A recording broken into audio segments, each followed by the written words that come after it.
Hi hello guys, आप सभी का आपके अपने सोशल ऑनलाइन सर्विसेज इस चैनल में स्वागत है। हम आपको आज इस वीडियो में जो भारतीय डाक विभाग मतलब इंडियन पोस्ट में जो अभी मेगा भर्ती निकली है उसकी पूरी डिटेल हम आपको इस वीडियो में देंगे। सो आप हमारे चैनल पर नए हो तो हमारे चैनल से जुड़े, हमारे चैनल को ज़रूर सब्सक्राइब कीजिए। आज जो हमारा जो महाराष्ट्र सर्कल होता है, हमारा जो महाराष्ट्र सर्कल है, वैसे तो ये जो हमारी पोस्ट की भर्ती यहाँ पे निकली है ये ऑल इंडिया भर्ती है। हर स्टेट वाले इसमें फॉर्म भर सकते हैं, बट जिस स्टेट में आप रहते हो उसी स्टेट में आप यहाँ पर फॉर्म भर सकते हो। सो हम यहाँ पे महाराष्ट्र से बिलोंग करते हैं, तो मैं आपको इस वीडियो में पूरे महाराष्ट्र की जो वैकेंसी वगैरह है उसकी पूरी डिटेल आपको इस वीडियो में दूंगा। सो यहाँ पे देखो 3 पोस्ट के लिए भर्ती यहाँ पे निकली है। पहली पोस्ट है ब्रांच पोस्टर मास्टर, मतलब हम इसे बीपीएम कहते हैं, और दूसरी जो पोस्ट है एबीपीएम मतलब असिस्टेंट ब्रांच पोस्ट मास्टर, और हमारी तीसरी पोस्ट यहाँ पे आती है डाक सेवक। यहाँ पे टोटल वैकेंसी इन तीनों पोस्ट के लिए 3026 इतनी यहाँ पे निकली है। 3026 पूरे महाराष्ट्र सर्कल में यहाँ पे वैकेंसी यहाँ पे दी है। सो हम यहाँ पे कैटेगरी के हिसाब से जगह देखना चाहें तो कैटेगरी के हिसाब से देखो यहाँ पे वैकेंसी ऐसी दी है कि आप महाराष्ट्र से बिलोंग करते हो और आपकी जो लैंग्वेज है वो मराठी आती है, मतलब आपका जो 10th पास आपने किया है वो आपकी जो मातृभाषा मराठी रहेगी, या 10th पास में आपका जो फर्स्ट लैंग्वेज है वो मराठी है, तो आपके लिए यहाँ पे देखो, और जिसका भी 10th मराठी में हुआ है, मराठी उसकी फर्स्ट लैंग्वेज है, उसके लिए यहाँ पर महाराष्ट्र में ओपन में आप बिलोंग करते हो, ओपन कैटेगरी में आप आते हो, तो यहाँ पे आपके लिए 1300 वैकेंसी निकली है। जिसे 2 नंबर पे आपको दिखाई दे रहा होगा ओबीसी से हम इमाव कहते हैं, इसमें आप आते हो तो आपके लिए यहाँ पे 746 जगह निकली है। आप ईडब्ल्यूएस में बिलोंग करते हो, ईडब्ल्यूएस मतलब आपका जो अभी नया 10% का जो आरक्षण होता है उसमें आप बिलोंग करते हो, तो आपको यहाँ पे 298 वैकेंसी निकली है। आप एससी कैटेगरी में बिलोंग करते हो तो आपको यहाँ पे 287 वैकेंसी निकली है। आप एसटी कैटेगरी में बिलोंग करते हो, एसटी कैटेगरी मतलब आदिवासी लोग, उनके लिए यहाँ पे 264 वैकेंसी निकली है। जैसे ही यहाँ पे देखो पीडब्ल्यूडी ए, पीडब्ल्यूडी बी, पीडब्ल्यूडी सी, पीडब्ल्यूडी डी, मतलब पीडब्ल्यूडी का मतलब होता है अब हैंडीकैप हो, अब अपंग हो, उनके लिए विकलांग लोगों के लिए ये कैटेगरीज दी है। जैसे आप पीडब्ल्यूडी ए में आते हो तो यहाँ पे 12 वैकेंसी है, पीडब्ल्यूडी बी में आते हो तो आप यहाँ पे 20 वैकेंसी है, पीडब्ल्यूडी सी में आते हो तो यहाँ पे 47 वैकेंसी है, पीडब्ल्यूडी में आप आते हो तो यहाँ पे 10 वैकेंसी है। यहाँ पे टोटल मराठी लैंग्वेज के लिए 2984 वैकेंसी यहाँ पे निकली है। वही हम कोंकण लैंग्वेज की बात करें, कोंकणी लैंग्वेज की बात करें, तो जो कोंकणी लैंग्वेज में जिसका 10th पास हुआ है उनके लिए ओपन में 24 जगह है, ओबीसी में 8 जगह है, ईडब्ल्यूएस में 4 जगह है, एससी के लिए यहाँ पे कुछ भी जगह नहीं है, 0 जगह है, और एसटी कैटेगरी के लिए यहाँ पे 6 जगह है। और हम हैंडीकैप की बात करें तो हैंडीकैप के लिए यहाँ पे एक भी जगह नहीं है, और यहाँ पे कुल 42 जगह है। सो हम महाराष्ट्र में कौन से सर्कल आते हैं, हम सर्कल की बात यहाँ पे करें। ये जो वैकेंसी ऊपर मैंने आपको बताई है ये हर सर्कल में अलग अलग वैकेंसी दी है, तो कितने सर्कल में कौन सी वैकेंसी दी है वो हम बता नहीं सकते। जब आप फॉर्म फिलअप करोगे तब वहाँ पे सर्कल आप चूज़ करोगे तो आपको यहाँ पे दिख जाएगा। मे भी हमारे हिसाब से यहाँ पर जो चंद्रपुर डिस्ट्रिक्ट है, चंद्रपुर डिस्ट्रिक्ट में सबसे ज़्यादा वैकेंसी यहाँ पे निकली है। यहाँ पे करीबन 450 वैकेंसी चंद्रपुर ज़िले के लिए है, और बाकी की जो वैकेंसी यहाँ पे बचती है वो पूरे ज़िलों में यहाँ पे कन्वर्ट हो जाती है। देखो ये भी हम सर्कल की बात यहाँ पे करें तो यहाँ पे देखो कितने सर्कल्स हैं। यहाँ पे टोटल जैसे यहाँ पे आपको स्क्रीन पे दिखाई दे रहा होगा ये पूरे सर्कल्स महाराष्ट्र में जो भी नए वैकेंसी निकली है इंडियन पोस्ट के लिए उस सब इस सर्कल में अपने फॉर्म भर सकते हो। और एक बात, आप जब फॉर्म भर रहे हो तो आप कोई भी एक सर्कल में ही फॉर्म डाल सकते हो, एक से ज़्यादा सर्कल में आप फॉर्म नहीं डाल सकते। जैसे आपको अकोला में डालना है तो आप यहाँ पे अकोला ही चूज़ करोगे, अकोला में ही डाल सकोगे। आपको अमरावती में डालना है तो आपको एक ही चूज़ करना है, वहाँ पे अमरावती और अमरावती में डालना है।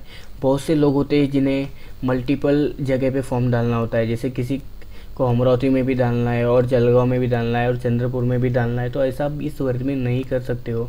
जो भी लोग एक से ज़्यादा फॉर्म भरेंगे उनका एप्लीकेशन डुप्लीकेट में आएगा और तीनों फॉर्म यहाँ पे उनकी कैंसिल हो जाएंगे।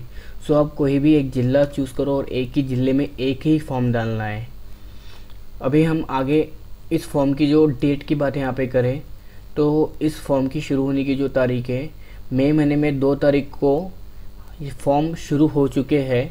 और फॉर्म भरने की यहाँ पे लास्ट डेट की हम बात करें तो लास्ट डेट देखिए यहाँ पे 5 जून 2022 इतनी लास्ट डेट है। और यहाँ पे हम सैलरी की बात करें तो जो बीपीएम नाम की पोस्ट है, बीपीएम पोस्ट के लिए यहाँ पे आपको 12,000 रुपये सैलरी मिलेगी। और आपका जो वक्त होगा काम का वो आपको यहाँ पे मिनिमम 4 घंटे यहाँ पर काम करना पड़ेगा लेवल 1 के लिए, जब आपको यहाँ पे 12,000 रुपये सैलरी मिलेगी बीपीएम पोस्ट के लिए। और हम दूसरे पोस्ट की बात यहाँ पे करें तो एबीपीएम और डाक सेवक, इनके लिए यहाँ पे आपको 10,000 रुपये सैलरी मिलेगी। आगे ही देखो हम एज लिमिट की यहाँ पे बात करें तो एज लिमिट यहाँ पे ऐसी दी है कि आपका कम से कम 18 साल एज यहाँ पे पूरा होना चाहिए और ज़्यादा से ज़्यादा आप 40 साल के हो तो आप यहाँ पे फॉर्म भर सकते हो।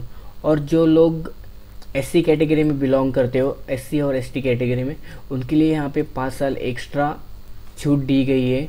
मतलब आपकी एज यहाँ पे 40 है और एससी कैटेगरी में आप बिलोंग करते हो, आपकी एज 45 मतलब 45 एज है आपकी और आप एससी कैटेगरी से बिलोंग करते हो तो आप यहाँ पे फॉर्म भर सकते हो। मतलब यहाँ पे मैक्सिमम एज 40 प्लस आपको ये 5 ईयर का यहाँ पे छूट मिलेगी। यहाँ 45 साल तक आपकी एज हो तो भी आप यहाँ पे फॉर्म भर सकते हो। जो लोग ओबीसी कैटेगरी में बिलोंग करते हैं उनको यहाँ पे 3 साल की छूट दी जा रही है। तो 43 आपकी एज है तो भी आप यहाँ पे फॉर्म भर सकते हो। ये जो एज लिमिट है यहाँ पे जो छूट दी है ये ज़्यादा एज के लिए दी है। और यहाँ पे मतलब जिसकी एज अभी कम से कम 18 एज होना चाहिए तभी आप फॉर्म भर सकते हो। 18 से कम आपकी एज होगी तो हम यहाँ पे फॉर्म नहीं भर सकते हो। और जैसे आपकी यहाँ पे ज़्यादा से ज़्यादा 40 दिए, 40 और इधर की 45 भी रहे तो आप फॉर्म भर सकते हो। और जो ओबीसी में बिलोंग करते हैं उनकी 43 भी रहे तो यहाँ पे वो फॉर्म भर सकते हैं। आगे यहाँ पे हम एजुकेशन की बात करें तो एजुकेशन यहाँ पे आपको मैट्रिकुलेशन एग्ज़ाम आपका पास होना चाहिए। मतलब आपका जो 10 स्टैंडर्ड होता है, 10 स्टैंडर्ड आप यहाँ पे पास होना चाहिए। और उसमें भी आपको एक मैथमेटिक्स और इंग्लिश, ये 2 सब्जेक्ट यहाँ पे कंपलसरी है। ये 2 सब्जेक्ट आपके 10th में रहे तभी आप ये फॉर्म भर सकते हो। और ये जो भर्ती है देखो, ये भर्ती को कोई भी एग्ज़ाम वगैरह होने वाली नहीं है। आपका जो 10 का परसेंटेज होता है उस 10 के परसेंटेज के हिसाब से आपकी एक लिस्ट लगेंगी, मेरिट लिस्ट लगेंगी। जो लोग मेरिट में आएंगे उनका यहाँ पे डायरेक्ट सिलेक्शन होता है। आपको कोई भी एग्ज़ाम यहाँ पे नहीं देनी पड़ती है। सो आप जब फॉर्म भरोगे तो आपका जो 10 का डिटेल होता है वो आपको अच्छे से क्लियरली भरना है। जो परसेंटेज आपके 10 के मार्कशीट पे वही आपको डालने हैं।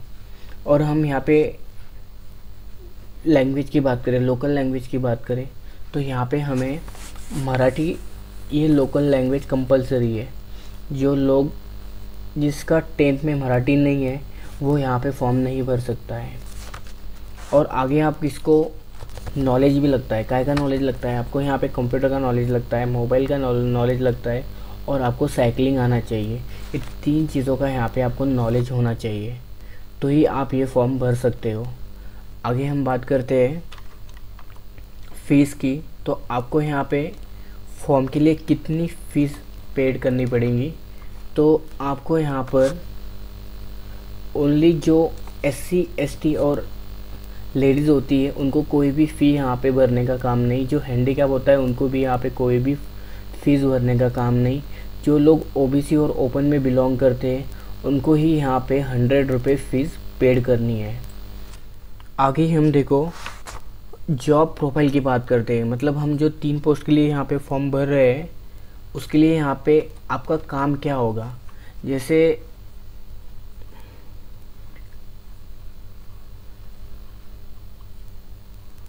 जैसे आप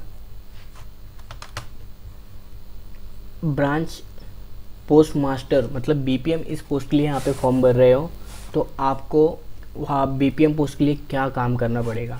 सो यहाँ पे देखो, यहाँ पे दिया है carrying out transition offline and online branch post office and Indian post payment bank. मतलब जो हमारा इंडियन पेमेंट पोस्ट बैंक शुरू हुआ है हाल ही में अभी पोस्ट ऑफिस का, उसमें आपको ऑनलाइन और ऑफलाइन के जो ट्रांजिशन होते हैं वो देखने पड़ेंगे, मतलब वो करने पड़ेंगे। आप वो डिवाइस से या कंप्यूटर से कर सकते हो।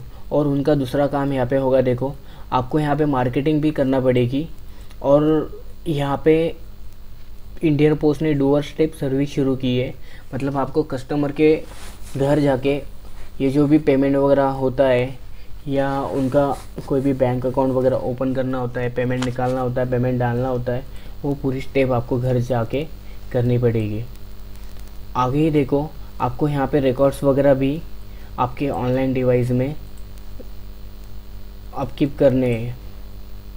आगे ही हम यहाँ पे असिस्टेंट ब्रांच पोस्ट मास्टर का काम देखें तो यहाँ पे उनको क्या काम होगा, उनको जो स्टैम्प वगैरह होते हैं, जो स्टेशनरीज वगैरह होती है, जो कोई भी मेल, कोई भी पार्सल या कोई भी कुरियर्स पोस्ट के द्वारा आते हैं, उनको वो डिलीवर करने होंगे। उनका काम होगा कि उनको पार्सल वगैरह डिलीवर करने, जो भी स्टेशनरीज वगैरह आएगी वो सेल करनी है। और ये जो पेमेंट पोस्ट बैंक है उसमें भी उनको वर्क करना पड़ेगा, उनको डोर स्टेप जाके सर्विस भी देनी पड़ेगी। और ये जो डाक सेवक है, डाक सेवक का काम भी यही होता है कि जो भी पार्सल वगैरह आ रहे हैं वो एक मतलब डाक सेवा की जो भी पार्सल वगैरह डिपार्टमेंट में आते हैं वो उनको सब पोस्ट ऑफिस में पार्सल करने होते हैं। और जो भी मेल वगैरह आएगी उनको वो डोर स्टेप में ले जाकर देने पड़ेंगे। आगे ही हम यहाँ पे सिलेक्शन प्रोसेस की बात करें तो देखो, सिलेक्शन प्रोसेस इन्होंने ऐसा दिया है कि वही मैंने आपको पहले बताया था, आपका जो 10 का परसेंटेज होता है, 10 के परसेंटेज पे एक मेरिट लिस्ट लगेगी। जो लोग अब वो इन 90 बोलो या 85 बोलो उसके ऊपर के परसेंटेज में आएंगे, उनका सिलेक्शन यहाँ पे हो जाएगा। उस सर्कल में जो फॉर्म आएंगे उस फॉर्म के परसेंटेज के मेरिट के हिसाब से आप टॉप पे आते हो तो आपका सिलेक्शन वहाँ पे हो जाएगा। और ये जो फॉर्म का जो प्रोसेस होता है, ये फॉर्म का बहुत से लोगों को क्वेश्चन होता है कि हमने अभी फॉर्म भर लिया, फॉर्म भरने के बाद आपका जो फॉर्म का प्रोसेस होता है वो कितने दिन तक यहाँ पे शुरू रहेगा। सो ये जो फॉर्म का प्रोसेस है, सिलेक्शन प्रोसेस है, पूरा टाइम ख़त्म होने के लिए यहाँ पे उन्होंने एक एंड डेट दी है। मे बी आपका जो 15/11/2022 तक फॉर्म का पूरा प्रोसेस कंप्लीट हो जाएगा, आपका सिलेक्शन लिस्ट यहाँ पे लग जाएंगी। यहाँ पे पूरा सिलेक्शन का प्रोसेस 15/11/2022 तक कंप्लीट हो जाएगा। सो आपको ये वीडियो अच्छी लगी हो तो मेरे वीडियो को ज़्यादा से ज़्यादा शेयर करें। आपको कुछ दिक्कत आती है तो आप कमेंट करके हमें बता सकते हो।